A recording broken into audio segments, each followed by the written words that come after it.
एक समय खेलते खेलते नदी में से बालकों को अंडे के बराबर एक दाना मिला। पास में ही एक राही जा रहा था। उसने एक आने में उस दाने को किसी राजा के हाथ बेच डाला। राजा वो अजीब सा अंडा देखकर बड़ा चकित हुआ। सारे मंत्रियों से उसके बारे में पूछा, मगर कोई बता न सका। राजा ने उसे खिड़की में रख दिया। एक दिन एक मुर्गी ने आकर उस दाने में छेद कर दिया। तब मंत्रियों ने जाना कि वो अनाज का दाना है। राजा ने अपने राज्य के समस्त विद्वानों को आज्ञा दी कि पता लगाएं कि आकार में ऐसा विशाल दाना किस देश में उगता है। विद्वानों ने पुस्तकें छान मारी, मगर कुछ पता नहीं चला। उन्होंने आकर राजा से निवेदन किया कि महाराज, हमारी पुस्तकों में इस दाने की कहीं व्याख्या नहीं मिलती। बेहतर होगा कि हमें किसी किसान को बुलाकर पूछना चाहिए। राजा ने सेवक भेजकर एक किसान को बुलाया।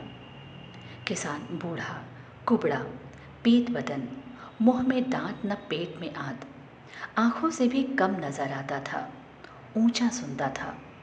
दोनों हाथों में लाठियां लिए गिरता पड़ता राजा के सामने आया।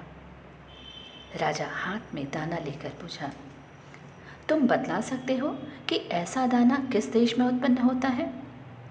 तुमने ऐसा दाना कभी मोल लिया है अथवा खेत में बोया है?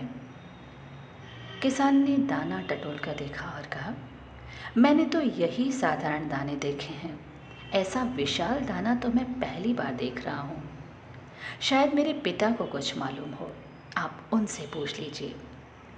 राजा ने उसके पिता को बुलाया। पिता के हाथ में एक लाठी थी। वो बेटे से अधिक स्वस्थ था।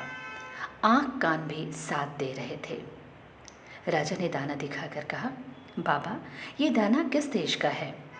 आपने ऐसा दाना कभी खरीदा अथवा बोया है? पिता ने कहा, महाराज, मैंने ऐसा दाना कभी नहीं बोया। मोल लेने के विषय में मेरी ये विनती है कि मेरे समय में रुपए की चलन न थी। अनाज के बदले में ही सब व्यापार चलाता था। हाँ, इतना कह सकता हूँ कि हमारे समय में आजकल से बड़ा दाना पैदा होता था। शायद मेरे पिता को कुछ मालूम हो, आप उन्हें बुलवा भेजिए। रहस्य जानने को अति उत्सुक राजा ने उसके भी पिता को बुलाया। वो हट्टा कट्टा नक-शिक से ठीक, हाथ में न लाठी न सोटा, राजा के सामने आ गया। राजा ने उसे दाना दिखाया और पहले की भांति वही प्रश्न किया। बूढ़े ने हाथ में दाना लेकर कहा, स्वामी, ये दाना तो मैंने बहुत दिनों के बाद देखा। और फिर चख कर कहा, हाँ हाँ, ठीक वही है। राजा ने कहा, भला ये बतलाओ कि ऐसा दाना कब और कहाँ होता था? तुमने ऐसा दाना मोल लेकर कभी अपने खेत में बोया था? बूढ़े ने कहा, मेरे समय में तो सभी जगह ऐसा ही दाना होता था। मैं ऐसे ही अनाज खाकर पला बढ़ा हूँ। हमारे खेत में सर्वदा ऐसे ही दाने उगा करते थे। राजा ने कहा, परंतु उन्हें तुम कहीं से मोल लाया करते थे क्या? बूढ़े ने हंसते हुए कहा, महाराज, उस समय मोल लेने अथवा बेचने का पाप कर्म कोई नहीं करता था। हम रुपए का नाम तक नहीं जानते थे। सबके पास काफी अनाज होता था। राजा ने कहा, तुम्हारे खेत कहाँ थे? बूढ़े ने कहा, परमात्मा की सारी पृथ्वी हमारे खेत के रूप में ही मानी जाती थी। जो जहाँ चाहता था हल चला सकता था। धरती किसी एक आदमी की न थी। सब लोग अपने हाथों की कमाई से पेट भरते थे और ईमानदारी को सर्वोपरि माना जाता था। राजा ने कहा, अच्छा, पहले ये बतलाओ कि उस समय धरती ऐसा बड़ा दाना कैसे उत्पन्न करती थी और अब क्यों नहीं करती? दूसरे, तुम्हारा पोता 2 लाठियों के सहारे चलता है, तुम्हारा बेटा एक लाठी के सहारे और तुम बिना सहारे के चलते हो।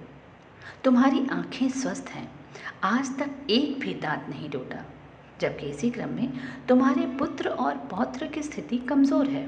ये क्या रहस्य है भला? बूढ़े ने कहा, स्वामी, इसका कारण ये है कि इस समय मनुष्यों ने अपना काम करना छोड़ दिया है। दूसरों की कमाई से अपना उदर पालन कर रहे हैं। प्राचीन समय में लोग परमात्मा की आज्ञा का पालन करके अपने हाथों से प्राप्त हुई वस्तु को ही अपनी वस्तु समझते थे। दूसरे की कमाई पर हाथ तो क्या, निगाह तक नहीं रखते थे। ये है लियो टॉलस्टॉय रचित कहानी, मनुष्यों के स्वभाव और लालच के प्रभाव को बताती उनकी ये विश्व प्रसिद्ध कहानी आज आपके समक्ष